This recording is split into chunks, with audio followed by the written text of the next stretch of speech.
What's up, Fumble fam? I'm Brooke. And I'm Noelle, and you're listening to Girls Don't Fumble, the #1 sports podcast for NFL Girl Talk. We sift through all the football news so you don't have to. Let's get into it. You guys, it's episode 10. Oh my God. Of Girls Don't Fumble. We're super excited. It's a Monday recording, so you know that us two girls, we're very tired, but we're committed to our craft. We're committed as entrepreneurs, but we had some exciting weekends. We sure did. Would you like to go first? I know yours was a lot more eventful than mine. Oh my God, stop. No, just me like front and center getting all of the tea at the NFL preseason. Yeah, well, for happy 10 episodes to us. Who thought we would make it? No one. And technically we've had more than 10 episodes, but we've been calling them like our first ever episode was episode 0. That was so stupid that we did that. Yeah. Why? And then we did like episode confusing. 4 or 5 was like part 1 and part 2. Yeah. So we cut the episode numbers in the actual title on Spotify to not cause any confusion for our fans and our fumblers. Yeah, we know you guys were confused. I think the episode 0 thing was because we did a Super Bowl recap, but we released it in like April. And we're like, we don't claim that, but like we want to release it because we recorded it and we like had fun and it was good times. And like no one even, we thought that no one was going to listen to it. But that was actually one of our more viewed episodes. Yeah, we started really strong and then it's all downhill from there. We'll make it back. We'll make it back. Thank you for tuning in to episode 10 of Girls Don't Fumble. But yes, going back to the weekend. So as you guys know, football is back. Preseason is upon us. I was so excited. I got to go to the Chargers Seahawks preseason game at SoFi. Haven't been at SoFi since like January of this year. I was thinking about it. I haven't seen a Chargers win at SoFi in like almost a full calendar year. Really? It's been a while since we've recorded a win with the boys. And this weekend did not break that streak. I did not see a win with the boys. You know where you did win though? You got to see Justin Herbert in person. I did. And he was like, you know, like when boys like are in like the like gray sweatpants and it's like they're all like casual, like in the joggers, like that was kind of the look he was sporting. It wasn't like exactly gray sweatpants, but it was like that essence of it, you know, where it's like, ooh, like I'm seeing him in his like casual wear, like in his little jammies, because he's injured. He's in a big old boot, but he's still, you know, showing up on the sidelines, staying relevant, chatting with the boys. Yep. And I did get to see him. The fun thing that happened was that me and my dad were just wandering around after halftime, like just kind of like maybe seeing if we can go a little bit closer, because in all transparency, we are nosebleeds people. So we are up in the 500s at SoFi. And then these two men in polo shirts came up to us and they're like, hey, where are you sitting today? And we were kind of like lingering, like kind of like looking a little bit lower than we actually were seating. So I'm like, oh my God, are we going to get in trouble at SoFi? And there are these two guys. They couldn't have been more than like 20 years old. I swear they were just like interns. Yeah. And I thought it was a complete scam. They were like, how would you like to sit at the 100 section and get your tickets upgraded? Oh, the 100s. It was so exciting. And I've seen videos on social media of people like that work for like specific like organization or specific teams going up to big fans and saying like, how about we upgrade you to, I want to say courtside, but field side? Yeah. The sidelines? Yeah. How would you like a courtside experience at SoFi? Then it reminded me of, you know, last season when it was like that kind of like older couple that were really big Eagles fans. Yes, and then they got to like what go. I was thinking of. And it was so cute. So when this was happening, number one, I'm excited. Well, number one, I'm thinking this is a scam. Then number two, when I decided it's not a scam because they have like SoFi Chargers you know, like uniforms on. So I'm like, okay, they work here. Yeah. And they did hand us the tickets and didn't ask us for anything. So I was like, okay, I think I can trust these guys. So then I was excited, but then I was like, wait, where's the hidden camera? Yeah. I was like, am I going to be going viral? No one was recording. Oh, so that was my next question. Which is like nice because then it's like, oh, it's a good deed that wasn't just recorded. Because, you know, when people like feed sandwiches to the homeless, but they're like putting their cameras in their faces. Yeah. These men didn't put their cameras in our faces, but I kind of wish they would have. Yeah. Like it still would have counted as a good deed. I just wanted to like... Totally. You know, also get my debut on the Chargers Instagram. And that didn't happen. Yeah. And we could have, or you could have plugged Girls Don't Fumble. Oh, you know, I would have immediately. Everybody go subscribe. But no, it was just a very peaceful interaction with these men. No one filmed it. We went down the little escalator, got to go to the VIP level, and then watch the rest of the game from up close. It was so fun. That's really great. And at SoFi, I'm sure a lot of stadiums / like arenas are like this, but you want to be in section one, in the 100s, period. You really do. I'm pretty sure Kia's the same, Kia Forum, or what do they call it now? Yeah, Kia Forum. I was going to say, what was it, the old one? Anyways, the 100 section is the place to be. You're as close as you can get unless you're on field. Exactly. And doesn't SoFi have those like little not little booths, but they're actual, like, I don't even want to call them like cabana sections, but they're on the field with the players. I've seen it. Yes, I've seen it on like the Jumbotron, if you will. Yeah. Like, I don't know if that's like friends and families, and they also have the suites, which we've, humble brag, been in for work. Super fun. Hopefully we'll be back. We will be. They've gotten a little strict this year. I know we don't make the cut anymore, but no, it was so much fun. It was so close to the action. Did get to see them lose from up close, but it was still good to be back. The energy was amazing, and felt like the bomb just went off. That was a trash can. Okay, no worries. Just being dramatic. We're back in our sauna, guys. So the garage door is open. I love that. Did you feel the earthquake today? Oh, I did. It was really scary. I thought it was the big one. Yeah, I did too. I was sitting there, and Jason, our sales manager, it was just me and him. Everybody else was in meetings. And then I feel a little bit of a rumble, but you know how sometimes on the second floor, they're like moving shit, and then you'll feel a little bit of that. So I want to say at least weekly, I think that there's an earthquake, but it's really just whatever movement is happening above us. This was not one of those times. It was a full-blown earthquake. I think we looked it up, and it was in Pasadena was the epicenter, like 4.7. It was really scary. You felt it kind of around you, and even the windows rattled slightly, not a ton, but you felt it. That was really dramatic. No, I was working from home today, and I was just sitting at my like dining table, clickety clacking on my computer, you know, like being a good employee. Corporate Bay. Exactly. And then the same thing, I thought people are moving stuff upstairs because there was construction in the building earlier, and I'm on the 3rd floor, and all of a sudden like everything starts swaying, and I like braced myself for a second, and I was like, I need to grab Millie and evacuate the building. So I like run over to her. Luckily by the time I get there, it stopped, but she had like gotten up. She was worried. Oh, you were ready to go. I was ready to take Millie and nothing else. It's like, what are you going to grab in the moment of a fire? I have no prized possessions. It's just my dog. And I was like, maybe not even shoes, not my work computer, that's for sure. And then it stopped. And then the whole apartment community chat was like, did you guys feel the building shimmying? I sure did. The characters in your building are hilarious. They are something else. It actually did start up a conversation though of what you're actually supposed to do during an earthquake, because you know I would how love to know. Well, I actually don't know exactly, but we learned it in school, the stop, drop, and roll. No, that's fire. That's fire.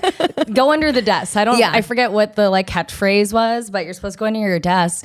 But I was asking Jason, I was like, if there was that big of an earthquake, would you feel safe in here? My immediate reaction is to go run to the exit that's like over by the phone booth. Yeah, because we're on the 1st floor of a 3-floor building. I don't think a desk is going to protect us from full, like... We'd be smushed. Yeah. Yeah. I think we would try to evacuate and go to an open floor plan, like an open area, like maybe dog people or something. Yeah.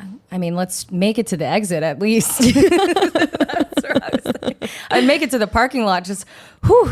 Yeah, I didn't remember anything I learned in like the school trainings of like once a year we do an earthquake drill. We'd all get under our desks. I didn't do any of that. I just like ran into my open apartment to find Millie, and then it ended. So if the big one happens, we're doomed. But until then, how was your weekend? It was great. Not as eventful. I did watch a lot of games though, which was very exciting. So many on this weekend. Obviously touch on some of our favorite ones and some of the highlights.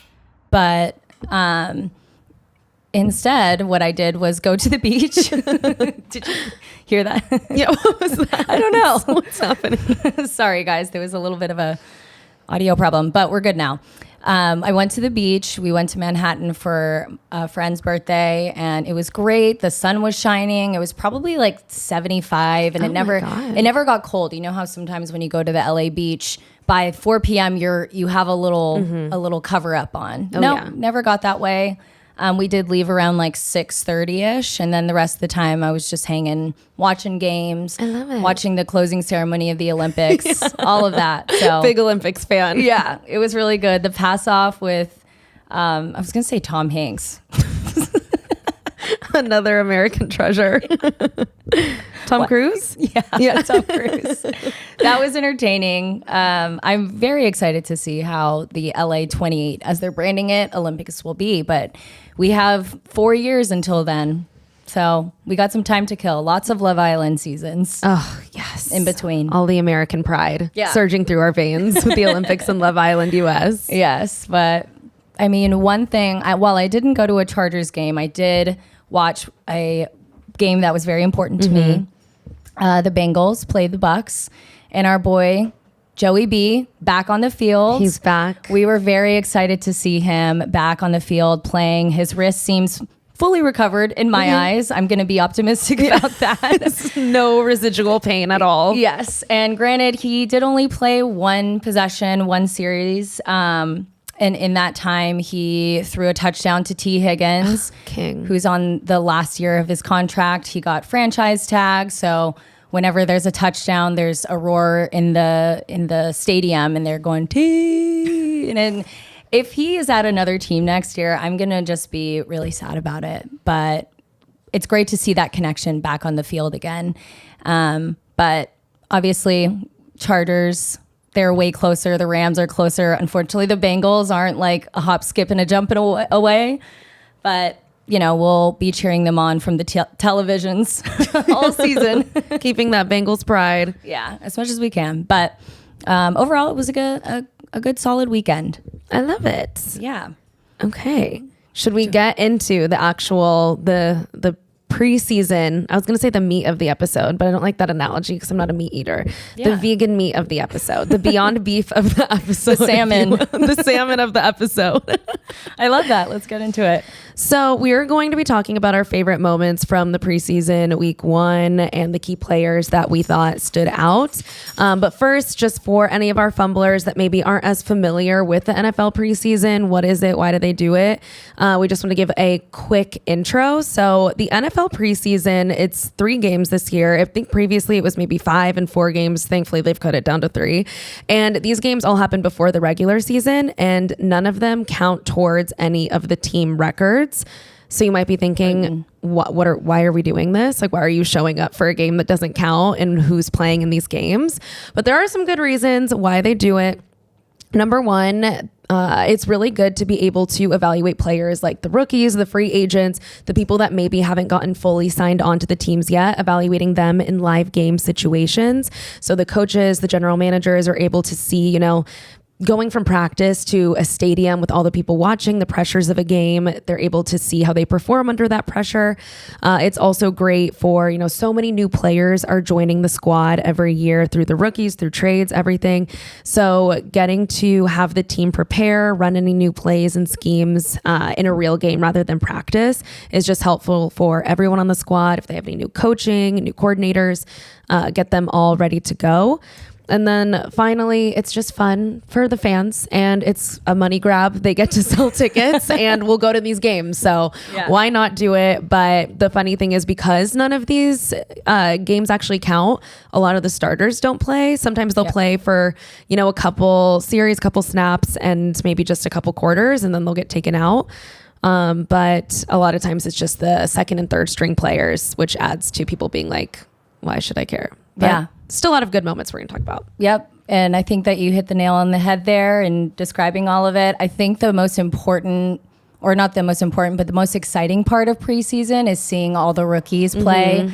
And we'll get to this, but a lot of teams are right now in a quarterback situation where they don't know who they're going to start. And this is their chance to really shine at the center of the stage with the fans around. And even just the transition as a rookie going from college football to the NFL, in my head, I'm just like, how is it different? But Pete actually we were talking about this the other day. He was like, everybody who plays in college are the best of the best from high school, but this is the best of the best in the entire nation, and dare I say in the world, like the best of the best athletes. So in certain, you know, situations, I think that is like the most exciting part, because they're either gonna make or break their debut. So we'll touch on that and more to come. But overall, looking at the individual performance, because a lot of the starters aren't playing, It's their time to show up and to show out. So exactly. Who will make it under the pressure? We will find out. One will only find out. We'll see. We'll see. As we talk about these games, we wanted to do something a little fun, something new, something exciting. And we're introducing a new segment to talk about either 3 players, 3 teams, 3 games that we saw from the previous weekend. And we're going to kind of be giving our take on their overall performance, how maybe it changes the dynamics of the teams, whatever our hot takes are of some of the game's highlights. So we're calling this segment 3 on 3, baby. Ooh, new segment alert. Yeah.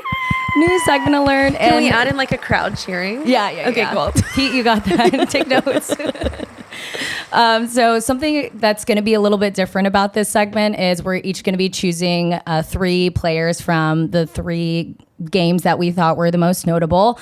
But we're going to be talking about it, and we have to say it in 3 minutes because, as you know, and for those fumblers who have been with us from the beginning, we do love to ramble. We love to give gab. So we wanted to pressure ourselves a little bit and see how it goes.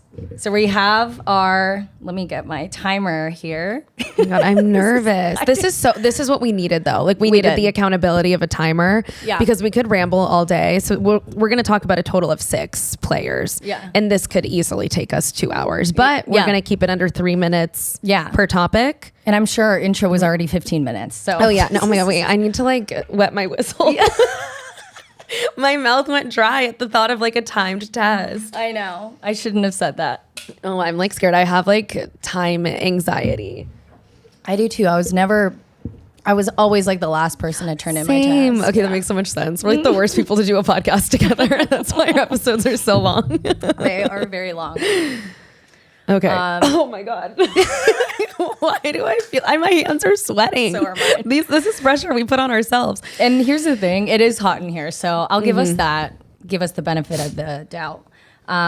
Shall we begin? We shall begin. Okay, should we each record ourselves? Oh yeah. Or should I? We have 2 timers out. We're like so ready. I thought we were gonna do it together.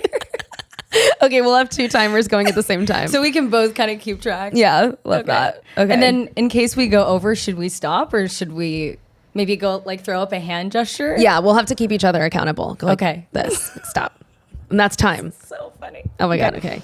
Okay, ready? And Brooke is on the clock.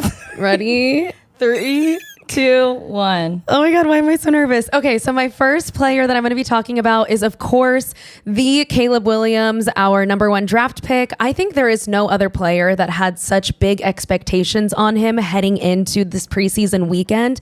And boy, did he deliver. Caleb Williams had such a great debut against the Bills. One thing that I love about Caleb is like, this is a man who is meant for all of the great things. He's meant for fame. He is a showman. He has the it factor. He is just so fun to watch. You can just tell this man is destined for a life of fame, fortune, success, everything. So Caleb Williams played against the Bills, and people are all very excited about his performance. Again, he had very high expectations to fulfill, but he, really came out. He had really accurate throws, showed off his strong arm. He was super calm and collected under pressure, and also did a lot of great improv. So some moments that stood out to me and others were his 26-yard pass to Cole Kmet, which was on the move. He was running. He was being pressured. He was going down the sideline. Instead of just throwing it away, he said, no, I'm going to connect with my guy. And he really just sank that, what do they call it? That dime? Yeah. That whatever. I hate all those words for passes. But anyways, moving on to the next.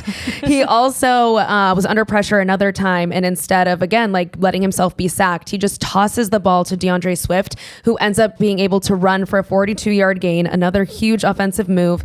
And then finally, one of my favorites was This was a 3rd and 9. So, 3rd and long, lots of pressure. He is, looking at his options. He's not seeing anything good. So he takes the ball, he runs it for himself, and then he does his little quarterback slide, which I don't know if you guys watched Hard Knocks, but they talked about learning how to slide on a slip and slide. And It was so cute. And it was like, oh my gosh, he got to use what he learned on Hard Knocks. And the announcer shouted it out. Okay. And so then I have 5 seconds left. So his stats, we completed for a total of 2 drives, got 4 out of 7 passes for 95 yards. Patriots, and they won the game 33-6 against the Bills. Boom. I love that. You did a great job. I was talking so fast, but I think I got everything out. No, you did such a good job. And honestly, when it comes to Caleb Williams, I think I got to understand a little bit more about him when I watched the Hard Knocks episode. It was so good. And I think that you were right. Like, he has just risen to fame and he's been ready for it. He's not shy of the camera one bit. One thing that stood out to me in the Hard Knocks, not so much the game, but something that Nick Saban, who was Roll Tide, Alabama's head coach, something that he said was, you know, there's all this fame around him, but there's a lot of expectations. And sometimes that can essentially get to be a lot for a player. Like, everybody has a lot of expectations on Caleb just in general. So the development is going to be key for him over, you know, the next few weeks and leading into the season. Wow. Time. We did it in 3 minutes. Did it. Okay, yay. No other thoughts on Caleb. Love it. Are we stopping? Oh, okay, we're stopping. I stopped it. Okay, that's Okay, so that was our player number 1. Hopefully you guys like that format. If you didn't, feel free to skip ahead. We have 5 more that we want to get through. 5 more. That's crazy. Okay. Right. You ready? Yes, I'm ready. Okay. 5, 4. Oh, Sorry, I already started it. 3, 2, 1. Okay, well, I know that this is a Chargers household, but we're going from not who's Chargers house, but Rams house. Wow. For the Rams versus Cowboys game. This was on Sunday. The overall score, the Rams defeat the Cowboys by 1 point, 13-12. And the star, and maybe a questionable star throughout this game, has been the quarterback that played pretty much the entire game. As we know, the starters are usually out during these preseason games. So Matt Stafford and Jimmy Garoppolo were both sidelined. And as we know, Jimmy Garoppolo, he is suspended for the first 2 games due to PED, as we touched on in a previous episode. So the star of the show for this game was Stetson Bennett. And I want to say that this was probably the biggest comeback in week 1 of all of the preseason games. So it's very exciting to watch. Just to give you a little bit of background of Stetson, he was a Georgia Bulldog who led his team to 2 consecutive NCAA national championships in 2021 and 2022. He took a year off because he had some mental health issues, but boy, did he come back. A little bit, and let me explain. So Stetson Bennett, throughout this game, he threw 4 interceptions, 4 total interceptions throughout the entire game. But the thing that really turned it around was in the last, I want to say 10 seconds, where he threw a pass and he ended up coming out with a win, all within a matter of 10 seconds. So everybody, the crowd was cheering. Everybody was really excited. I think his total, his final ratings, or whatever you want to call it.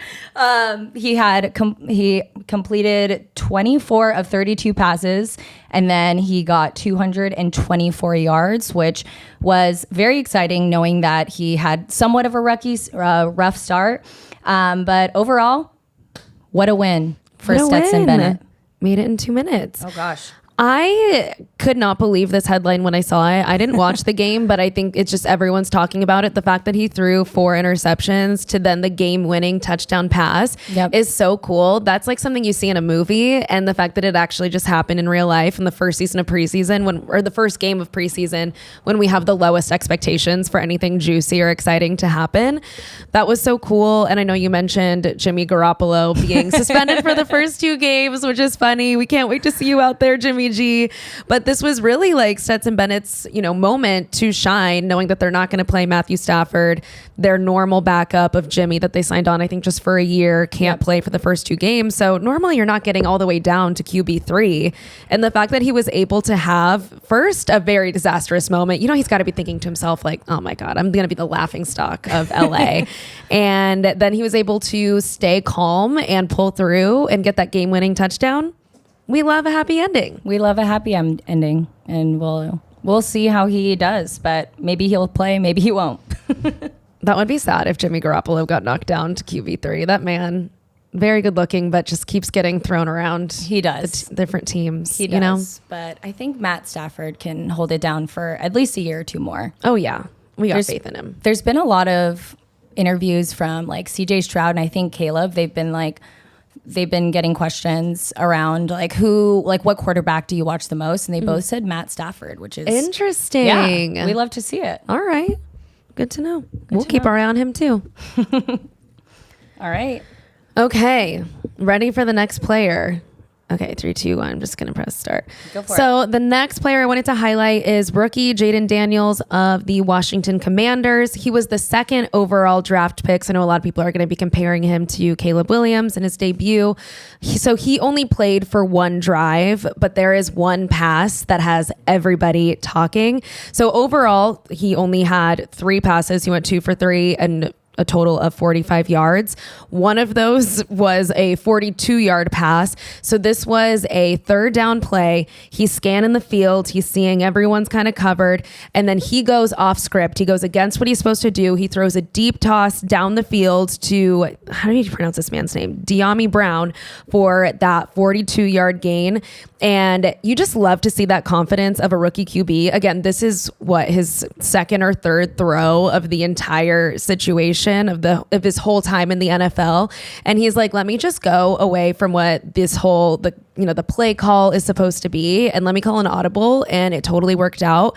I think those are the kind of instincts that you want to see from a young rookie, and knowing that, of course, that's not going to work out every time, but that's the type of playmaker that he's not just going to throw it away. He's not just going to give it up on the 3rd down and settle for a turnover or a field goal. He's actually going to go for it. So I love to see that.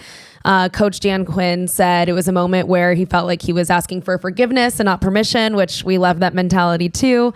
And then later in that same drive, he ended up running it in himself for his first touchdown in the NFL. And there was a very sweet video where he gave that touchdown ball to his mom. So I loved that. I was so happy for him. And they ended up losing the game 17-20. It was a close one against the Jets, but I do like the start for Jayden Daniels. I think he's coming out competitive. Another very a smaller win, but a lot of people I think are talking about just his stature. They're worried about him getting injured because he's a little skinnier, and he was able to escape the game without getting injured, with even the top 3 offensive tackles being inactive as it was a preseason game. So lots of wins and lots of things to be thankful for. We love it. We love to see it. And we love to see a fellow, not that I went to LSU, but LSU Tiger. And he won the Heisman. So, I mean, we love to see it. We love to see the success of our rookie guys. Obviously, we recorded and had a whole episode about their draft. He was drafted very high in that list. So I think overall, we're excited to see this win. I didn't see too much of the plays, if I'm going to be honest, of that game. I didn't watch that one, but overall, we love to see it, buddy. We love to see it. We're happy for him. Okay. Woo. Should we go into our next young man? Another rookie QB. We got a lot. Yes, let's do it. Okay, ready? This is fun. I'm still sweating. I'm sweating profusely. All right, 3, 2, 1. All right, Broncos country, let's ride. This story is about Bo Nix. He was the star of the show. When we watched this Broncos game, this was against the Colts. The Broncos beat the Colts 34-30. This was such an exciting game outside of the Cowboys-Rams game. I think that this one has been the talk of the NFL and on all of the news outlets right now, because this is the highest scoring game across the league last weekend during preseason. So there were a lot of touchdowns, and something that made this one a little different is there was a little bit of a quarterback carousel going on. There's three quarterbacks that are fighting for that QB1 position. And Bo Nix is one of them. Our guy, Zach Wilson, who used to be on the New York Jets, and Jarrett Stidham. Now, Jarrett Stidham started the game, but Bo Nix came in, I believe it was in the first quarter or sometime in the first half, and he really stood out with his performance. Overall, if you don't remember his draft pick, he was 12th overall, drafted to the Broncos, and his alma mater was University of Oregon. So go Ducks, and transferring over to Broncos country. And boy, did he show up and show out. While he played, he got 4 out of 5 possessions, and that ended in a touchdown. He was sacked 0 times. He was sacked 0 times, which I think just comes to show how strong his offensive line is going into the new season. Just to give you some more stats, he completed 15 of his 21 passes and completed 125 yards, which is the most yards out of any quarterback of the 3 that played for the Broncos. So overall, this is a win for Broncos country. And I know that Sean Payton was just, beaming with energy when he saw how much of a star that Bo Nix could be. So, Broncos fans rejoice. I love it. I mean, I don't love it as a fellow AFC West contender. The Broncos are in the same division as the Chargers. So it's like you hate to see talent come directly into that division. I feel that. But Broncos fans should be so excited, should be so hopeful based on this performance. He was really getting the job done. All I remember about the draft is that I wrote that he looked like a fuckboy next to his name. But then I think the last time I stalked his Instagram, he proposed to his girlfriend or something. So. Yeah. I'm glad that he is not a fuckboy and is really tying it down. And same with Zach Wilson. He got engaged. Oh my God, I wonder if they talk about their engagements in the locker room. You think that QB room, they're talking about wedding planning? It's so cute. No, you think they hate each other? They're like competitors. That's true, yeah. It does seem like there's some healthy competition going on in the quarterback room, but there should be. That's for the media. That's for the media. So who knows what's actually going on behind the scenes when the cameras aren't rolling. So I would die to hear them talk about wedding stuff. I feel like they probably are just letting their fiancés take care of it. They're just like, I know the date. I know what I'm supposed to wear. Yeah. I know what the colors are. That's it. It's football time. That's it. Nice. We're getting good on time now. We're getting good on time. You guys are welcome for not taking up, your entire day with just some week 1 preseason highlights. Okay. I have one more man on my list. Shocker. Again, it's another rookie QB. We had 6 drafted in round 1 of the draft this year. So very historical. We're going to be talking about all of them. I will start my timer. 3, 2, 1. I'm talking about JJ McCarthy of the Vikings. So this is another, I wouldn't say it's a total competition, but he is right now slated to be the backup quarterback, although he was drafted in the first round for the Vikings. They signed a deal with Sam Darnold. So Sam Darnold was the one who started the game against the Raiders, and he started with the rest of their A team, the starting offense. And then JJ came in a little bit later with that B team.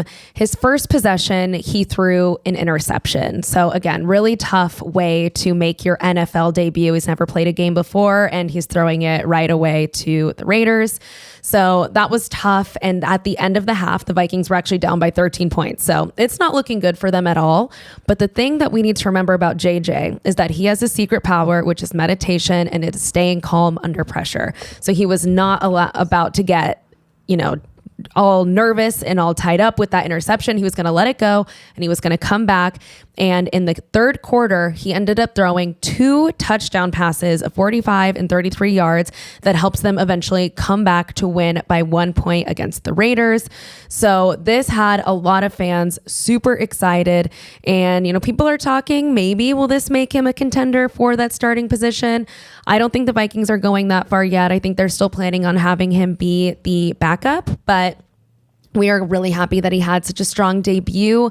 I did see today on Monday that he's not going to participate in today's practice because he has a knee injury. So that's a bummer. I guess that happened at some point in the game. And he's sitting out of practice, but glad they're being safe with it. And again, there's no pressure on him to, come out and start the next game. But overall, his stats, he had 11 of 17 for 188 yards. Of course, that 1 interception and then those 2 touchdown passes. And overall, that 1 point win against the Raiders. I think they kicked a field goal at the very last second of the game to win it. And I hate the Raiders, so I'm happy that this happened. That's time. That's what I have. We are big stans and fans of JJ McCarthy. We sure are. I mean, the fact that he meditates is so amazing. I feel like you don't really see a lot of that. A lot of people speaking out about meditation, at least from what I've seen in the NFL. So I practice it when I can. And I do think that it helps a lot, especially for those big moments when you're on the stage, there's a lot of pressure. And honestly, it just comes down to breathing and just almost like visualizing. So I love this like spiritual side of him, if you want to call it that. I love like it. Just very in touch and in tune with, monitoring his emotions, which can very much come out in a big game like that. So excited to see what he does. I do think that there is a world where, he's going to be starting sooner than later. Very exciting. Yeah, we love JJ McCarthy. We love the awareness and visibility of meditation in the NFL. I feel like it's, traditionally it's not super manly to meditate and talk about all those things. So we love that he is making a space for it. And I also have a fun fact that, he started off his first possession with an interception. Another very successful quarterback, his first pass in preseason was an interception. Any guesses on who it was? Okay, I just want you guess. CJ Stroud. Oh, no. His very first play out there, he threw an interception, and now look at how successful he went on to be the rest of that year. So yeah, maybe it's a good omen. Maybe you want to get your passes intercepted in the beginning. And I feel like in Hard Knocks, Nick Saban said something about Peyton Manning and like his first game, or maybe it was his rookie season, he had like one of the worst records ever and threw so many interceptions. So, the greatest will still come out if they're strong enough and mentally tough. You got to get it out of your system, and then it shows so much how you handle that setback. Yeah, exactly. Iconic. Wow. Slay. Okay. We're on to our last one. Let me go back. Okay. We're at 0. Yay. Okay. And 3, 2, 1. And for our final spotlight, we're going to be talking about Michael Penix Jr., who was the first round pick for the Falcons. The Falcons played the Dolphins this weekend, and they were defeated 13-20, unfortunately. But Michael Penix Jr. we're suspecting a QB2 for the Falcons. As you all know, Kirk Cousins, our Cole's Cash king, did not play, and he suffered a season-ending torn Achilles injury, but he says that he will be ready week 1 playing against the Steelers. Not quite sure about that, but we will see. Overall, I think that the reactions of the fans and the NFL overall has been very positive of Michael Penix Jr.'s overall performance. We did see him complete 9 of 16 passes for 104 yards, so not as high as some of the other quarterbacks we've been talking about, but keep in mind that he did only play 5 possessions or 5 series, so not a ton of play time, unlike, Stetson Bennett, who pretty much played the entire game. But some other quarterbacks that are kind of in contention that also played were Taylor Heineke, who is a veteran, and he's kind of been tossed around the NFL quite a bit, but he's also, a veteran, so he's somewhat reliable. And also Nathan, I think Rourke is how you pronounce his last name. I looked him up, and it looks like he was released from the team a day ago. Oh no. He did not put up some very good numbers overall. So I think when you're comparing the 3 quarterbacks that were playing in this series, Michael Penix Jr. was definitely at the top of that list. I think that the main kind of takeaway going into regular season is, can Kirk Cousins stay healthy? If not, Michael Penix, he's ready to go. Mm-hmm. And he's ready to take that QB1 spot. He's ready. I mean, thinking back to the draft, the Michael Penix Jr. drafting from the Falcons, what was like number 8 overall or something, was the most unexpected thing that happened that night. And everyone was so shocked that they would take a backup quarterback after signing Kirk Cousins. But I do think, not to put this energy on Kirk Cousins, I'm just saying in general, like quarterback injuries are so common, and not enough teams are prioritizing their QB2. And it is a not so far-fetched reality that you'll have to tap into your QB2 talent at some point during the season. Totally. So good for them if that's what works out. I know they mentioned too that, they're not just drafting him to be a backup. They're drafting him to eventually be the QB1 of the organization in a few years. So they're taking this time to train him up.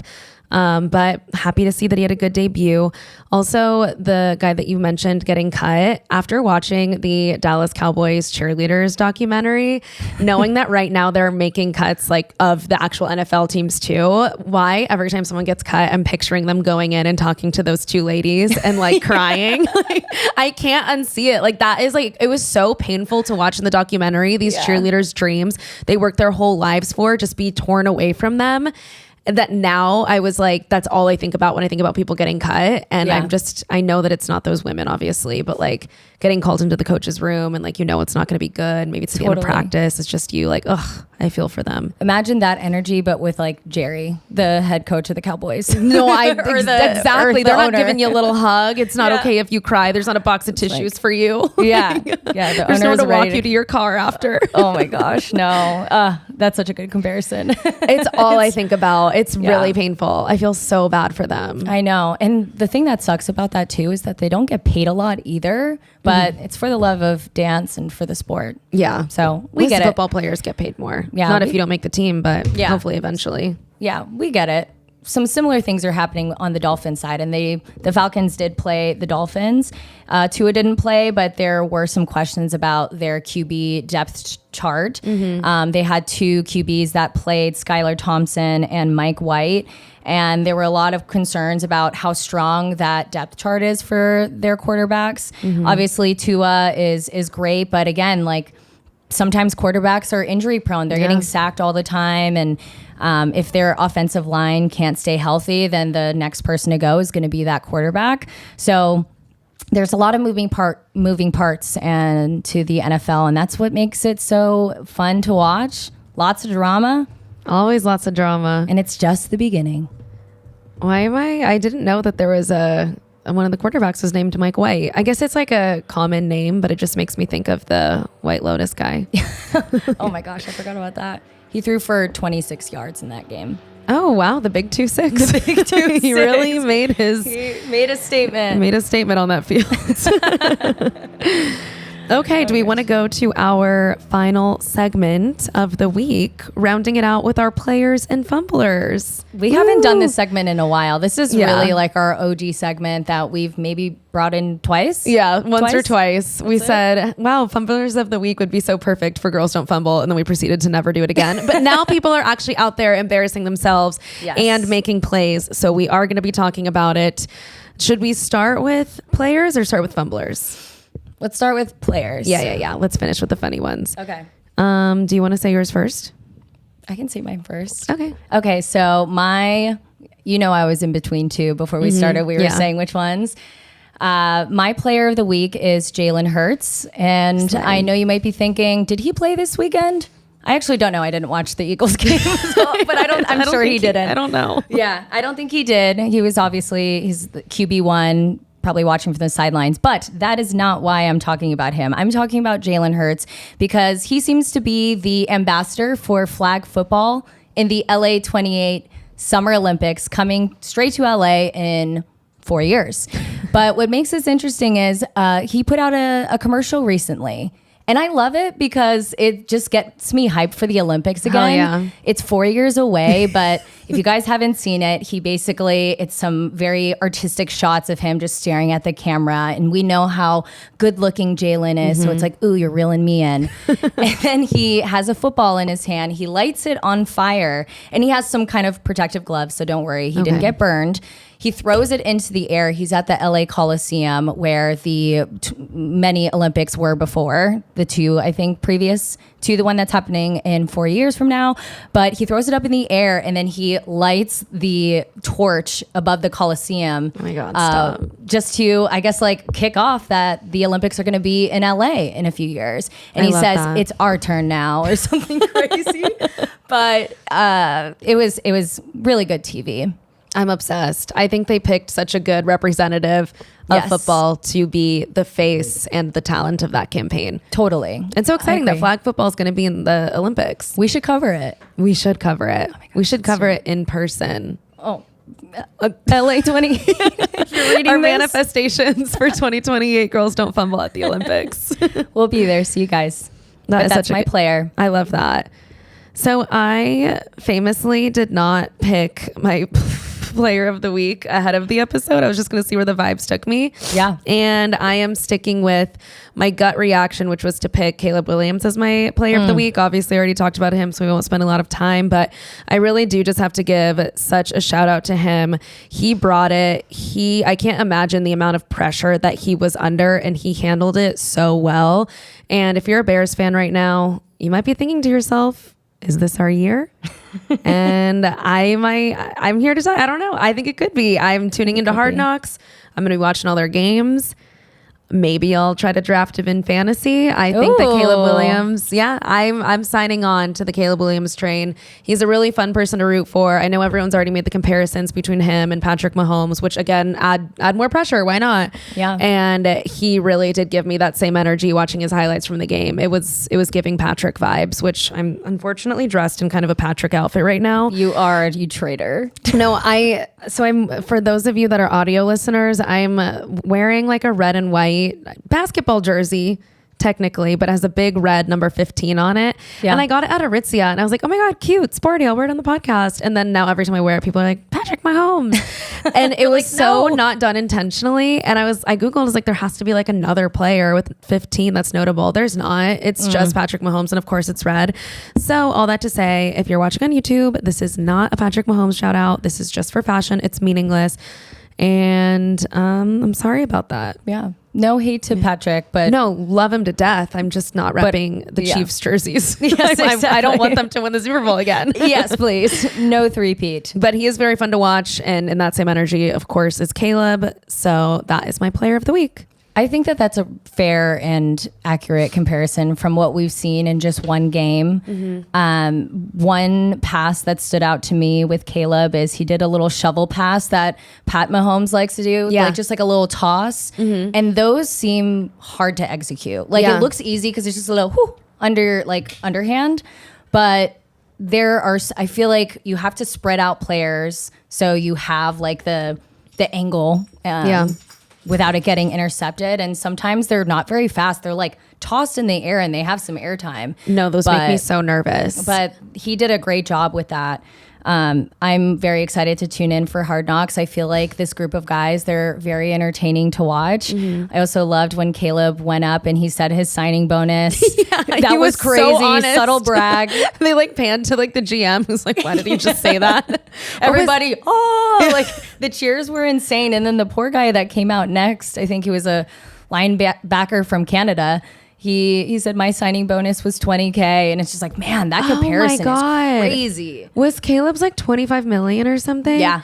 25 mil, and then the next guy's like, I'll be honest too, it's just 20K. It was like 20.5, but it was definitely 20 plus. And that's getting taxed, and he's just getting 10K. And hey, I mean, I'll take any amount of money, but so 25 million is insane. Yeah, so it's a lot, but I think what kind of showcased Caleb's soft side is when he started singing Ordinary People, John Legend. That was so cute. It was very cute.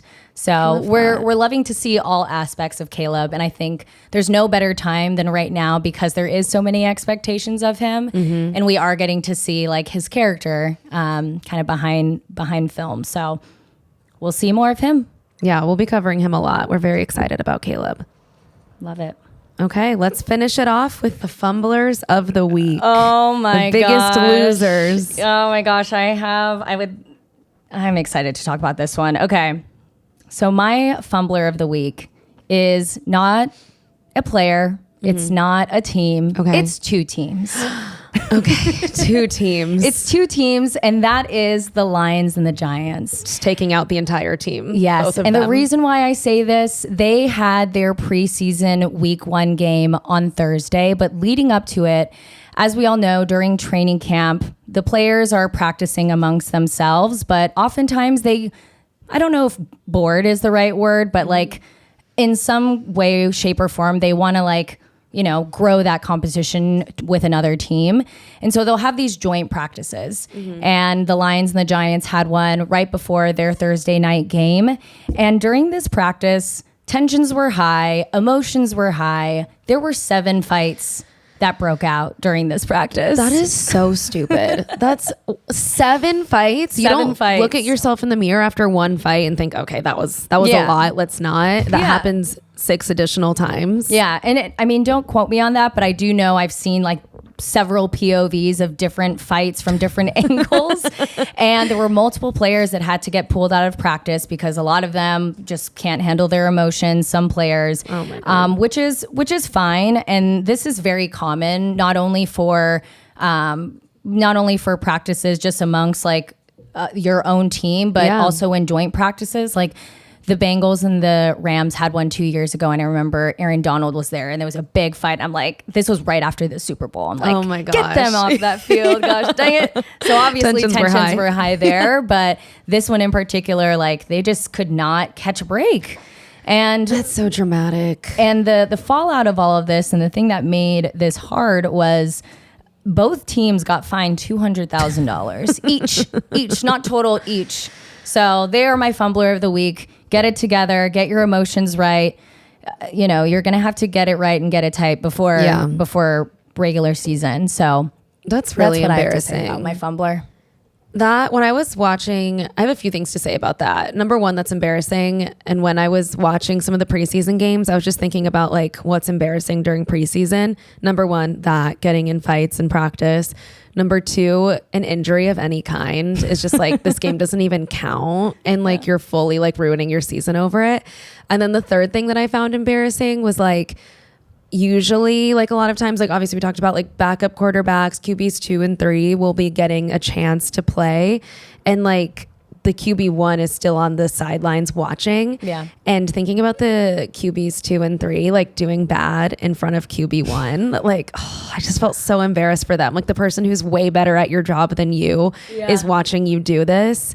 And that's already just like hard because no one's asking you to be as good as them, but just like if you do badly, it's like, that's I'm tough. just embarrassed. Yeah. But when you're talking about the fights, it reminded me, I also saw this last week that the Seahawks got into, just with their own team, just Seahawk versus Seahawk crime, 5 fights in practice. And what are you doing? It's your own team. Yeah. Why are you fighting so much? The Bengals did too. Oh, sorry. And that about was really hard. That is hard. I was like, That's wait, I thought you all loved each other. Yeah. No. When you have to realize that like the men you love are toxic. Yeah. It's and tough. I think one of the hotheads of the team was Amarius Mims, who was the Bengals' first round pick in the draft. Oh my God. Yeah. He's barely been there. He's barely been there, but I mean, there were a few offensive line guys that were all kind of getting in the mix, and obviously tensions are high and all of that. But I know that the Bengals community and Bengals fans do love Amarius Mims. He did really good, in keeping that O-line together from what they saw in the game over the past weekend. So, checks and balances. There's a little bit of wins and losses in both areas. But like, even when I was watching some of the highlights from this Lions-Giants game, people started cheering when they were once they broke up the fight. So oh my God. In some ways, fans also love it. They love to see the drama in the fight. It's like men like that love that just like testosterone, beat your fist against your chest, like let's fight. Like they wish they could be down there like roughing it up. Yeah. That's not for us, but hopefully everyone gets their shit together. Plus, I would not want to be fighting against an O lineman. Those men are so large. Yeah, he's like 7 who's picking foot. A fight? I don't know. Who's doing that? Exactly. Oh my Be gosh. careful. Yeah.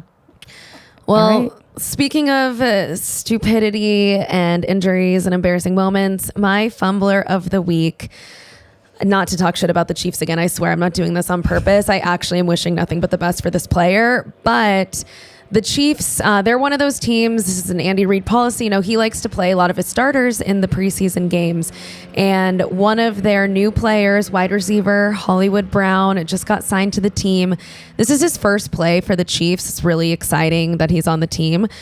He proceeds in this first play to dislocate his clavicle, which sounds about like the most painful injury I could possibly imagine. He is, of course, rushed to the hospital. So this is not great. He did today, Monday, get released from the hospital. He's back. I think he didn't have to do a surgery, which is good news, but they're still projecting that this type of injury, he could be out for another 4 to 5 weeks while he recovers. And tough. Of course, they have their home opener against the Ravens. It's going to be a really tough game, that rematch. So not having him in for the first couple weeks. I mean, aren't they playing the Bengals in week 3? Hopefully he'll still be out by then. I think week Not 2. wishing him the worst, but okay. Just wanting the Bengals to have a little bit of an easier time. So and that is such a bummer. Okay, so let's hope that they're not having all their starters out there. And then I also just made a note that they still lost 13-26 against the Jaguars. So it's like, even playing all your starters. I mean, I know that the Jaguars are playing a lot of starters too, but they didn't play the whole time, did they? No, I don't think they played the whole time, but enough time to get injured. Yeah. I mean, that's in the clavicle. I think I looked it up. Is it like basically the tissue that connects your sternum or like your arm to the rest of your body? I don't know. Yeah. If that's correct, then yes. I believe it's somewhere in this region. Where is your clavicle? Yeah. We're a science podcast now. Clavicle location. Wait, no, it's this. Is it your is that like when people are like, you're so skinny, I can Skull's see you're connected to the clavicle is connected to the spine's connected, something like that. That's what I remember. What else is this? Isn't there like what do you call this? Collarbones. It's your collarbones. And so I feel like people say like breaking your collarbone is one of the most painful injuries you could possibly have. I mean, that's gotta be tough. That's very painful. I think you might have been thinking about the sternum. Yeah, the sternum. I'm looking at this guy. Yes. Yeah. Yeah. But it looks like that goes into. They're all. Let's just try not to injure any of them. But hopefully him and his little clavicle are doing okay. Yes. And he's not out for too long because that is just such a bummer way to start the preseason. That seems like a pretty big injury. And I know this goes without saying, but for preseason games, this isn't flag football. This isn't touch. They are full contact with all of their gear on. Yeah. So these are real games. And that's something to call out, that people are still getting injured, even at training camp, even in practice, and at preseason games too. So we wish nothing but the best for all of those injuries. I know that there were a ton that came out of this weekend, and they'll probably continue to happen. Fingers crossed, obviously. We want to be hopeful, but they will probably be happening leading up to the regular season and during the season. But hopefully and hoping for speedy recoveries for all those players. Yes. Sending thoughts and prayers to all those impacted by preseason injuries. Thoughts and prayers. Exactly. All right. Is that it? Yeah, that's everything we have. I don't think we kept that short, but it would have been longer if we didn't time ourselves in the middle. Oh my gosh. Yeah, that would have been like an hour 20. Yeah, Jesus. Okay, well, we'll let you guys go. Let you get back to whatever you're doing. And we are excited to now be back on our schedule. We're recording now 2 weeks in a row, so we're on a roll. And we will be doing some more fun segments in the upcoming weeks as we prepare for the regular season. Thanks for tuning in, guys. Bye. Love you guys.